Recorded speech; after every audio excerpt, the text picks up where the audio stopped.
ہم حق کی دعوت دیں گے تو آزمائشیں آئیں گی.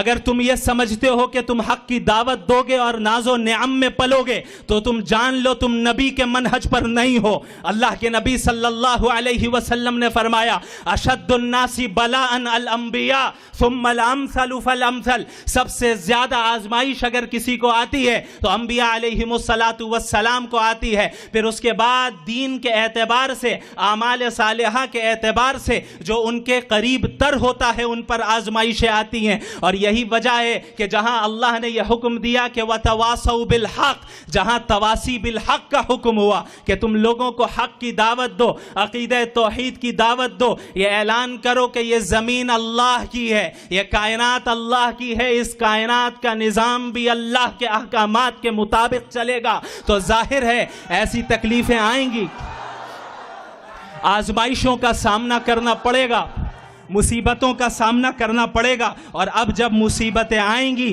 تو اب یہ وہ وقت ہے جہاں قربانیاں دینی ہوں گی. اسی لیے اللہ نے فرمایا وَتَوَاصَوْا بِالصَّبْرِ, اب تواسی بالصبر کا کام کرو, اب لوگوں کو صبر کی تلقین کرو. یا ایھا الذین آمنوا اصبروا وصابروا ورابطوا واتقوا اللہ لعلکم تفلحون. اے وہ لوگ جو ایمان لے آئے خود بھی صبر کرو, صبر کی فضا عام کرو اور اپنے حدود پر قائم رہو, اپنے حدود پر محاذ پر ڈٹے رہو تاکہ تم کامیاب ہو سکو. مجھے ایسا محسوس ہوتا ہے کہ وہ صدا جو آپ نے احد پہاڑ کے دامن میں جب جبل رمات پر تیر اندازوں کو کھڑا کیا اور جو یہ صدا لگائی اور یہ حکم دیا لا تبرحوا اماکنکم, اپنی جگہوں سے نہ ہلنا, ڈٹے رہنا, خدا کی قسم رسول اللہ کی یہ صدا آج بھی گونجتی ہے.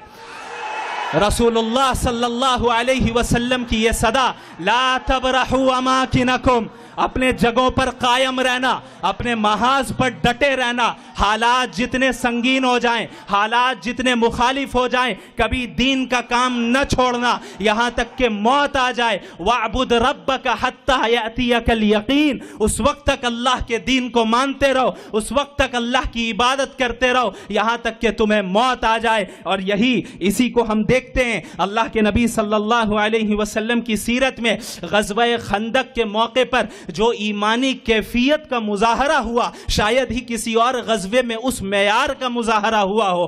غزوہ خندق کا کیا عالم ہے. غزوہ خندق میں عرب کے قبائل, یہود, مشرکین, قبیلہ غطفان اور دیگر قبائل مل کر سب امنڈ آئے ہیں مدینۃ المنورہ پر چڑھائی کرنے کے لیے, سب امنڈ آئے ہیں اسلام اور مسلمانوں کو ختم کرنے کے لیے.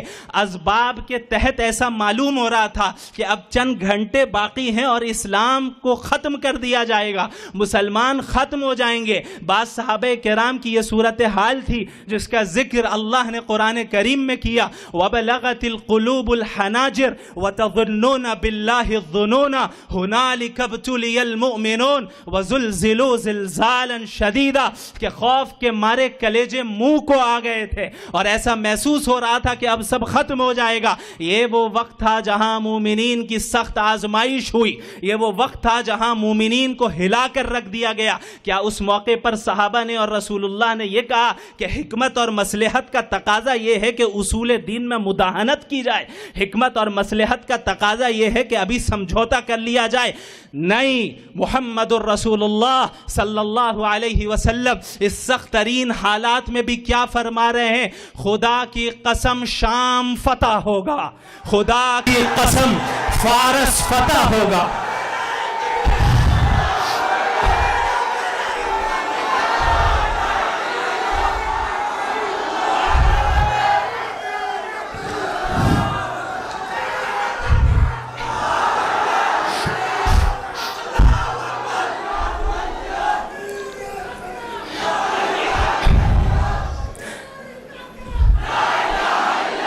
یہ وہ ایمانی کیفیت تھی جس کا اظہار رسول اللہ صلی اللہ علیہ وسلم نے کیا. اور رسول اللہ صلی اللہ علیہ وسلم کی صحبت کے نتیجے میں اور اس کی برکت کے نتیجے میں صحابہ کرام کے دلوں میں اس ایمانی کیفیت کو رکھ دیا گیا، اور یہی وہ ایمانی کیفیت ہے جو ہر زمانے میں امت کے مجددین و مصلحین و مجاہدین کے دلوں میں منتقل ہوتی رہی، کہ ہر زمانے میں اعلاء کلمت اللہ کے لیے جد و جہد کی گئی، ہر زمانے میں توحید کی دعوت کو عام کیا گیا، چاہے حالات جتنے بھی سنگین کیوں نہ رہے۔ اللہ کے نبی صلی اللہ علیہ وسلم اور صحابہ کرام نے جب مکہ المکرمہ میں دین کی دعوت دی تو ایسا نہیں ہوا کہ انہیں تکلیفوں کا سامنا نہیں کرنا پڑا، ایسا نہیں ہوا کہ انہیں فطری خوف کا سامنا نہیں کرنا پڑا۔ قرآن کریم اس فطری خوف کا ذکر کرتا ہے، وَاذْكُرُوا اِذْ أَنْتُمْ قَلِيلٌ مُسْتَضْعَفُونَ فِي الْأَرْضِ تَخَافُونَ أَنْ يَتَخَطَّفَكُمُ النَّاسُ فَآوَاكُمْ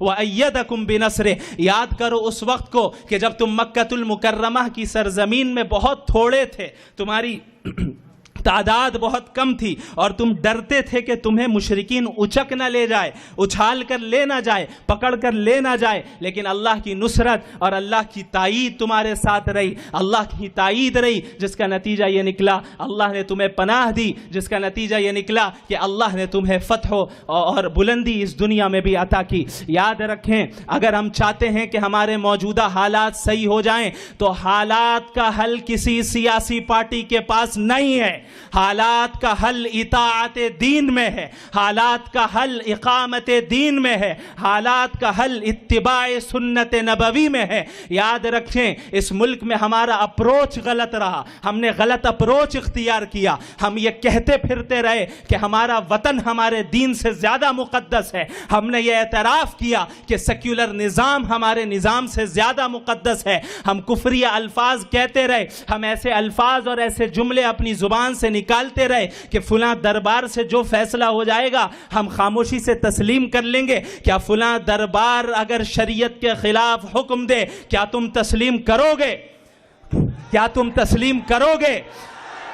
یاد رکھو، وَمَا كَانَ لِمُؤْمِنٍ وَلَا مُؤْمِنَةٍ إِذَا قَضَى اللَّهُ وَرَسُولُهُ أَمْرًا أَن يَكُونَ لَهُمُ الْخِيَرَةُ مِنْ أَمْرِهِمْ۔ کسی بھی مومن مرد اور مومن عورت کے لیے یہ جائز نہیں ہے، یہ گنجائش نہیں ہے کہ اگر اللہ نے کسی معاملے میں کوئی فیصلہ کر دیا تو اب اللہ کو چھوڑ کر غیر اللہ کو حکم بنائیں۔ یہ جائز نہیں ہے کہ اللہ کو چھوڑ کر، اللہ کے فیصلے کو چھوڑ کر اپنے من پسند خواہشات پر مبنی فیصلوں پر جو ہے اعتماد کرے اور اس کی اتباع کرے۔